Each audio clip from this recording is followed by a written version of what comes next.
Ang atin pong recipe ngayon ay binagoongang pusit.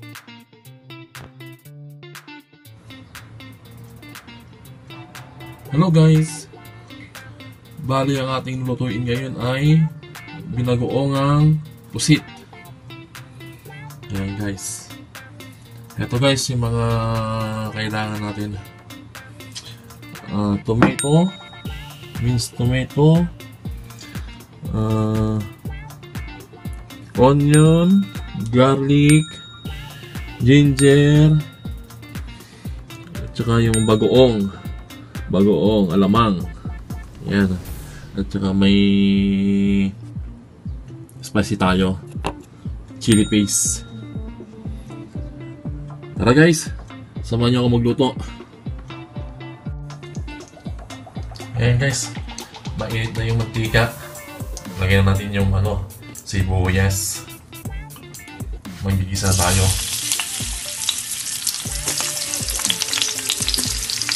Ayan guys.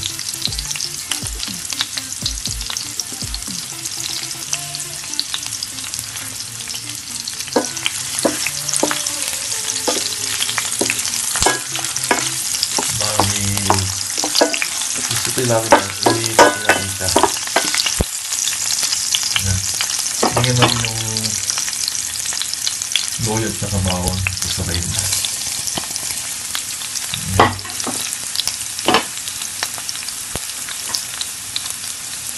Natuloy natin masyado para lumabas yung aroma ng bawang, sibuyas, at saka luya.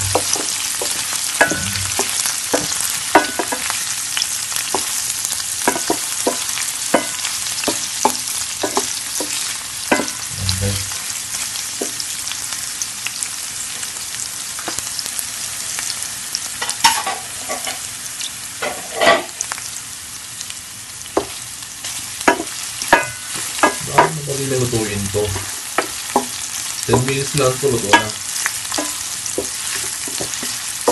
Huwag natin masyadong i-overcook ang pusit dahil pag na-overcook siya, bali makakukunat siya.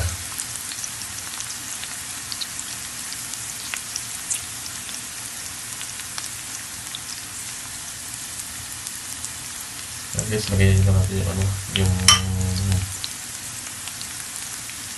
kamatis.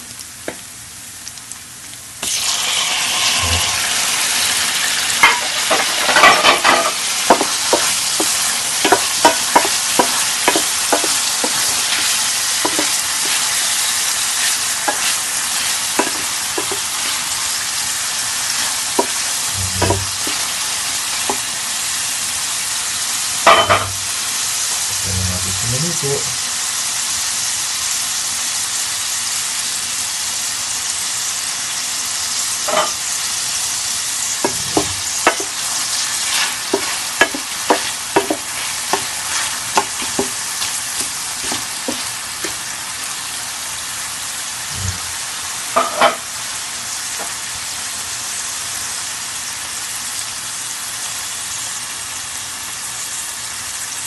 Yan, pwede natin lagay yung alamang. Tsaka yung chili paste.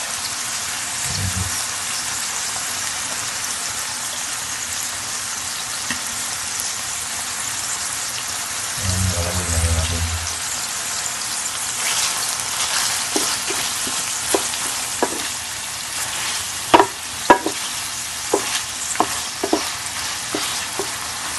Ito na yung chili paste.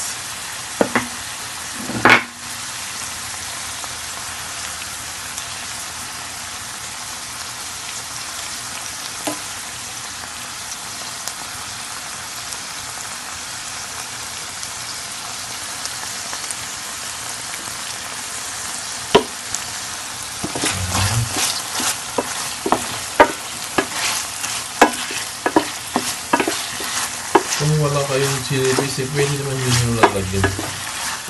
At huwag nyo kong lagyan. Kasi nilagyan ko para medyo may siya, hanghang. Para mas larong sumarap. Alright. Ngayon, pwede natin ilagay ang pusit. Guys. Lagay na natin ang pusit.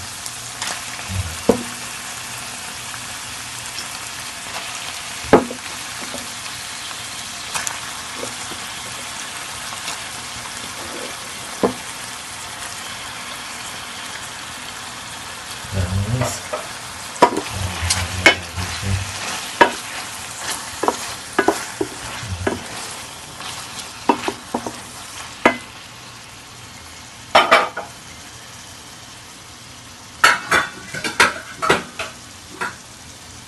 Bali, takpan ko lang muna siya. Siguro mga 2 minutes. Ayan, check natin. Ayan guys. Bali ko na to. Bali, lalagay ko na siya ng black pepper. Ayan. Halo-halo lang siya. Hindi na to. Bali, huwag natin siyang i-overcook. Kasi pag na-overcook na to, bali, kukunat na siya.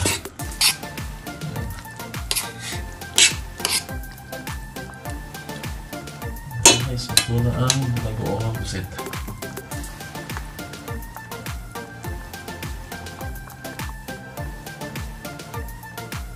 Ayan guys, luto na yung binagoong pusit natin.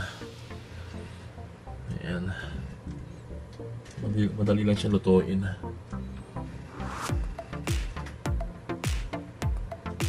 Ayan guys. Ayan, tikman natin.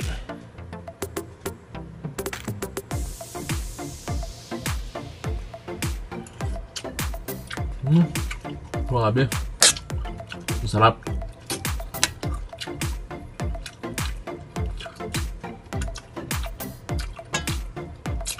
Sarap guys. Tara, kain na tayo. Sigurado mga parami ako ng kain dito. Thank you guys.